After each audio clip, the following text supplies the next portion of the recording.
Recently, I've been made aware of the channel Answers in Genesis. Sounds like your typical Christian YouTube channel peddling nonsense. However, I learned they make a lot of dinosaur-focused videos, and so I decided to watch this one supposedly showing the hidden agenda behind the new documentary The Dinosaurs, which in my opinion is very good. So I'll play clips of their video and then respond to them and see if any of what they say actually holds up. Okay, Marasuchus did not have any feathers. It wasn't found with any feathers.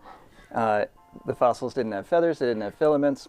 The only reason they put feathers on it was because of some evolutionary ideas. This is just incorrect, as family members of the Marasuchus have been found with feather filaments, showing that this family did indeed possess feathers. Also, just because a creature is found without something does not mean scientists can't infer what the rest is. If a member of a family had feathers on it, that likely means that close relatives of that creature had feathers as well. It's called basic science, phylogenetic bracketing. Okay, so Procompsognathus, small little theropod, but they've never been found with feathers or filaments or any of this fuzzy stuff on them. Once again, just because a creature isn't found with feathers doesn't mean they didn't have feathers.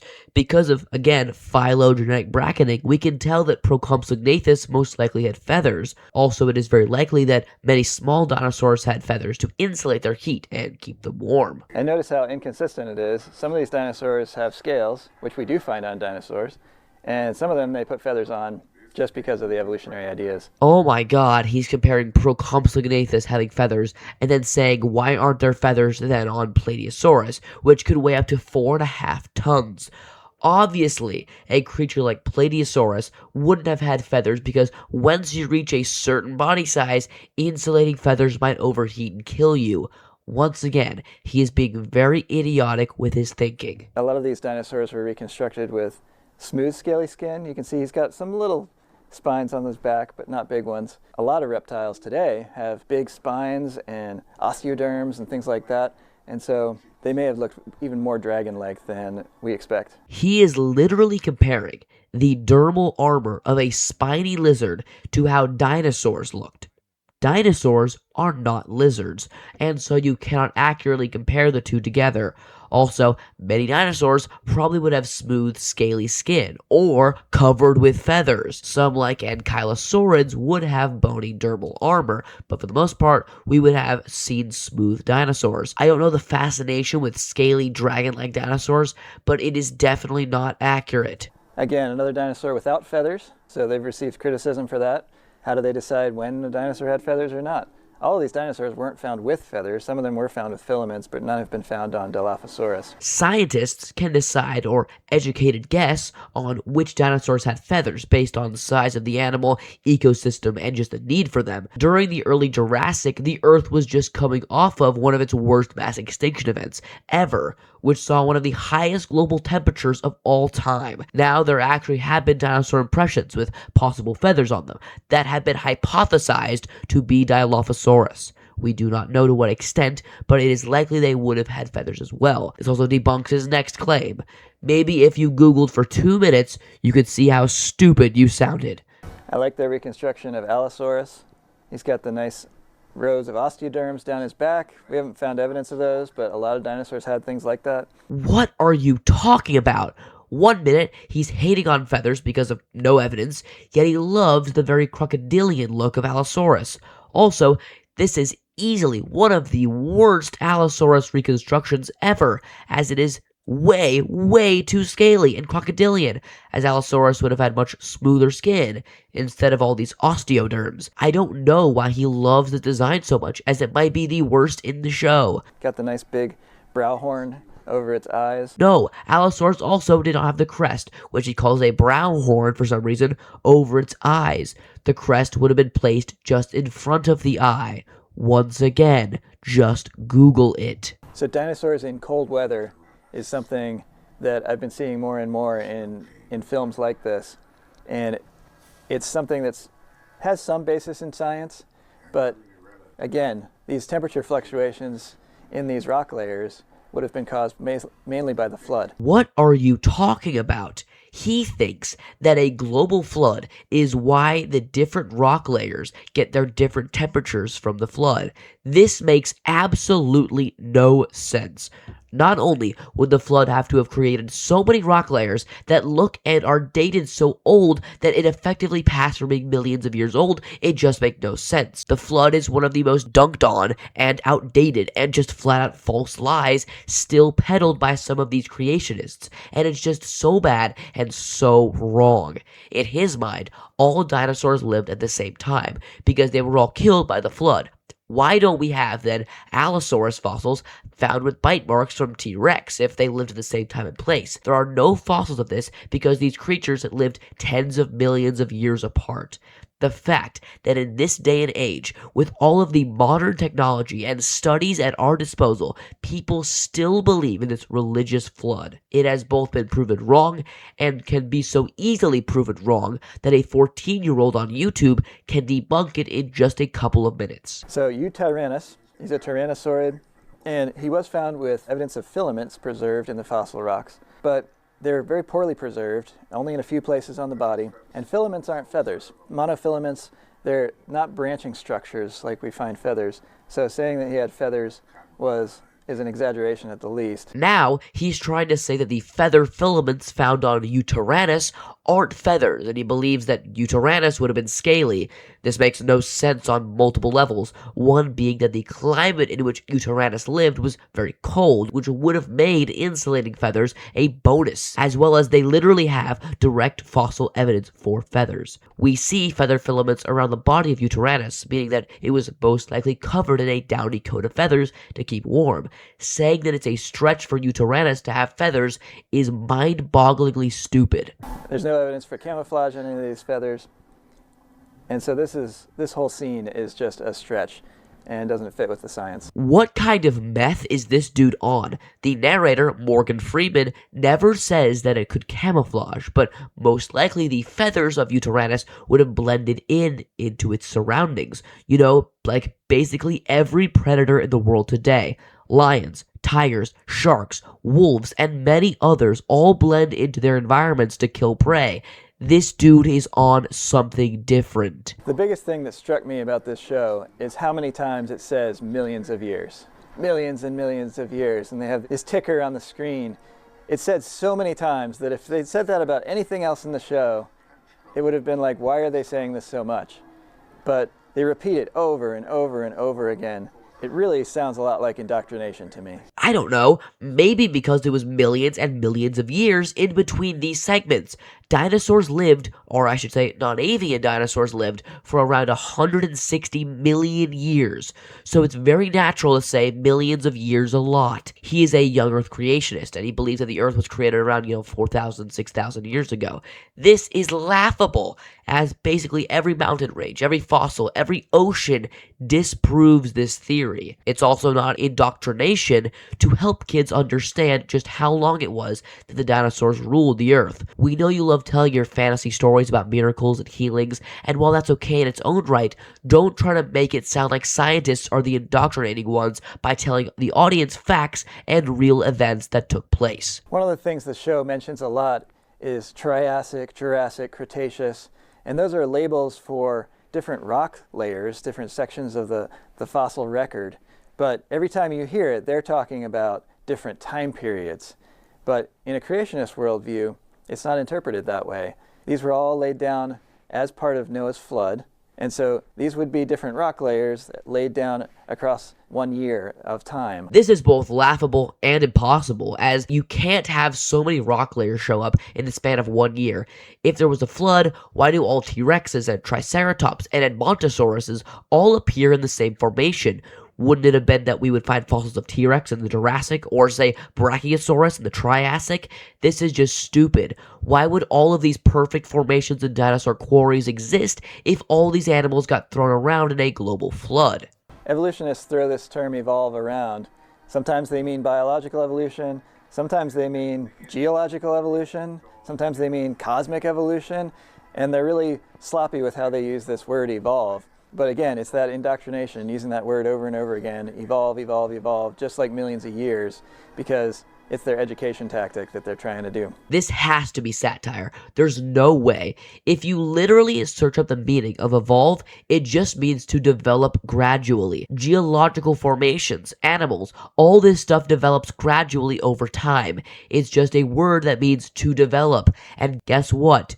All things develop. The ground we're standing on is developing. The animals in this world are developing. Slowly developing. Humans are developing. This dude is genuinely insane. I'm a Christian who believes God's word, and there are some major problems with millions of years and the idea of long ages like that. For one, if you look at all the different dating methods out there, most of them support a young Earth, not an old Earth. Another example is carbon-14. When you carbon date dinosaur fossils, they date to only thousands of years, not millions of years old. You know what's also interesting about carbon dating? It's only good up until about 50,000 years ago. It can't date stuff past or around that mark. That's why we don't carbon date dinosaurs. Everyone who does this is a deranged lunatic. Instead, what scientists do is measure radioactive elements within the bones or the rock, which can determine how old it is. That's why there have never been a non-avian dinosaur discovered just 2,000 years ago. I pray this guy opens up a book or uses Google so that he can actually learn just how wrong he is. Evolutionists are okay with giant rainstorms and floods and catastrophes and comets and asteroids and all of these things, earthquakes, lightning, major storms. They're okay with these major catastrophes as long as they're confined inside their millions of years. But as a young Earth creationist, we come along and say it rained for 40 days. They're like, oh, no, that couldn't have happened. But they say it rained for 1,000,000 years. There is a vast difference between scientific evidence for an ancient, more confined, smaller floods and the million years of rain than there is for a gigantic global flood that happened out of nowhere and killed every animal on Earth besides the one on the very real Noah's Ark. The flood was taller than all the mountains in the world. This is psychotic, delusional. Waters could never get this high without either losing its energy and just splashing down, or the laws of physics going for a smoke break. You cannot have waves this high. It is actually impossible. It's just insane how these people think. So evolutionists interpret this as happening slowly over long periods of time. But as a young Earth creationist, this would have happened quickly at the beginning of the flood. The seabed breaking apart, the fountains of the Great Deep breaking up. This is all part of the mechanism, catastrophic plate tectonics, that creationists believe started Noah's flood. The breaking of plate tectonics does not happen overnight or anywhere near overnight. It normally takes thousands or even millions of years to make noticeable differences, so the assumption that these insanely slow things happen so fast to move the Earth's oceans into a gigantic wave over 6 miles tall is utter lunacy. They stopped just short of a global flood. This is the only way that evolutionists can explain all the marine fossils that we find on the continents. They have to raise the sea levels, which would have happened in a global flood. No, that is not a global flood. It's what's called sea levels rising. In the Cretaceous, for example, much of western North America was underwater, allowing for the western interior seaway to be created. Nowadays, those places are Wyoming and Nevada. It's just sea levels rising, which we've seen for millions of years. This stuff happens slowly, not in one gigantic flood. Absolutely insane. So global flood is a much more logical explanation of that because we find sea fossils on the top of mountains. How can someone seriously believe this? This is Geology 101. The reason why fossils of marine animals are found on mountains is because of something called tectonic activity and sea levels rising. If an ammonite gets fossilized at the base of an ocean or part of an ocean, and then that ocean, due to tectonic activity, becomes a mountain, it would then have fossils on mountains. Once again, this is very gradual, so the fossils we find on mountains are extremely old. He's trying to play it off as if we have to say this because it's clearly a global flood. No, we say it because it's true. Once again, remember, these people believe these animals all lived 6,000 years ago. So they make a big deal about this asteroid strike, one asteroid, but there are evidence of dozens of asteroid impacts around the globe in these fossil rock layers. And so creationists believe that these asteroid strikes may have been part of what caused Noah's flood to happen. Yes, this is true. We have many asteroid locations around the world, but the asteroid that killed the non-avian dinosaurs was, to our knowledge, the largest asteroid that hit Earth during a time of life. We have bigger asteroid discoveries, but those are from billions of years ago, farther back than life itself. These asteroids did not all hit in a close amount of time to trigger a flood. Also, the asteroid that killed the non-avian dinosaurs basically could not have hit a worse place than the Yucatan Peninsula. The Yucatan Peninsula held a lot of sulfur and oily continental shelves, which launched sulfur into the atmosphere and covered the Earth, which led to plants dying. Then herbivores and then carnivores also died. Also, the asteroid set off the Deccan Traps in India, which led to one of the worst volcanic eruptions in Earth's history. So it was a lot of things that combined caused the downfall of the non-avian dinosaurs. Now, this dude could have learned this from a Google search, but instead he decided to spew lies. Can we please stop this flood bullshit, by the way? Okay, this is my favorite part of the whole series because it's so bad that it's funny. Anchiornis was clearly a bird. The only reason they call him a dinosaur is because he was found in the rock layers in the Jurassic. Does this guy not realize that birds are dinosaurs? That's not even the main issue with the statement because it's so dumb, but birds are Coelurosaurian theropod dinosaurs. Why do people still not understand that? And by the way, because a creature resembles a bird, or the aves, does not mean it cannot be a dinosaur. Microraptor, Archaeopteryx, and yes, Anchiornis are all dinosaurs. Those three are theropods. Those three are dinosaurs. Scientists have debated on if Anchiornis was a bird or dinosaur, but it existed before the first birds, meaning it's not a bird. It is one of the evolutionary steps toward birds, but no, it is not a bird.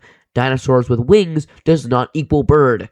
This dude is incredibly stupid. Evolutionists debate about this. How did birds start to fly? And there's different views on it. Some believe they evolved from the ground up. This is from the trees down view, but neither one of them adequately explains how an animal like a dinosaur transformed into an amazing flying creature like a bird. This is called evolution. Due to natural selection, ancestors of Anchiornis developed wings, maybe first for display, but would morph into flying. A flying Anchiornis did not pop out of an egg of a non-flying dinosaur. That's not how evolution works. It perfectly illustrates that evolution just doesn't work, because if these animals were trying to evolve from a dinosaur to a bird, they would have been just dysfunctional animals, and natural selection would have weeded them out. You just don't understand evolution, man. It's random selection. Obviously, ancestors of Anchiornis found it beneficial to fly, so they flew. They were not dysfunctional. The amount of lies spouted by this dude is genuinely insane. For a reptile like a dinosaur to evolve into a bird is a crazy transition, and it would have had to happen all at once for the animal to be functional. They would have had to completely re-engineer their pelvic structure, the way they walked, completely re-engineer their shoulder structure, their wrist structure to gain wings, evolve feathers somehow, branching feathers, flight feathers. The lungs are completely different. The muscular structure to enable flight. The center of balance has to shift. The tail is way thinner and lighter in a bird. I'm getting very pissed off now. He's showing Stegosaurus and small birds and sauropods and eagles as if the first transitioned into the latter. Birds evolved from small theropod dinosaurs. It didn't take much to transition to fly. They didn't jump from a Stegosaurus to a plover in one generation. A transitioning species is also not dysfunctional. Species transition while in the same species, mind you. Every single species on Earth is evolving. Humans are evolving. We are losing body hair due to clothes and also wisdom teeth due to not eating roots and plants from the straight ground. This guy thinks that an animal transitions from one species to another in one generation. Utter lunacy. He obviously thinks that a human was born from a chimpanzee. That's not how that works. I like their T-Rex reconstruction. He's thick, he's muscular. That matches the latest evidence. But the baby T-Rexes, they put feathers on. We haven't found any baby T-Rexes. We don't know if they had feathers. But all of the T-Rex and Tyrannosaur skeletons, with the exception of Eutyrannus that we talked about, all the other Tyrannosaurs are found with scales, and only scales, on multiple parts of their body. First of all, we actually have found specimens of baby Tyrannosauroids, let alone T-Rex. We have a specimen of a Tarbosaurus baby as well as T-Rex. It is also very likely that young T-Rex had feathers due to insulation because they were so small. It is likely they would have shed most of their feathers as they age because insulating feathers would kill an adult T-Rex. The T-Rex ancestors had feathers because they were small theropods. Because of phylogenetic bracketing and inheritance, T-Rex most likely had small tiny feather filaments like hairs on elephants. This dude is again a supreme dumbass. Again, they're trying to connect the T-Rex to the birds, right? Their devoted mother, but we don't find much evidence of that. Are you fucking stupid? Like, honestly, one of the most famous dinosaur finds of all time is the Maiasaura. Maiasaura is also known as the good mother lizard. Guess what that is? A fucking dinosaur. While some dinosaurs, like some sauropods and some pterosaurs, which are not dinosaurs, but you get the gist, would have had a lot of kids and then abandoned them, T-Rex and many dinosaurs would have been devoted parents. Maybe not vengeful killing machines like Jurassic Fight Club, but they would do anything they could to protect their children in the moment. To say that we are trying to connect dinosaurs to birds as good parents is insane. Dinosaurs were good parents, or at least most of them. Can we please shut up if we don't know what we are talking about? Holy fucking dumbass. This dude just spits out propaganda like a jukebox in a 1950s diner. He doesn't know what he's talking about. He is absolutely uneducated and is just spewing creationist bullshit. Shut up. In fact, having feathers and scales on the same animal creates a big problem, especially if they're cold-blooded, because the scales need the sun to warm the animal up. They're like little solar panels.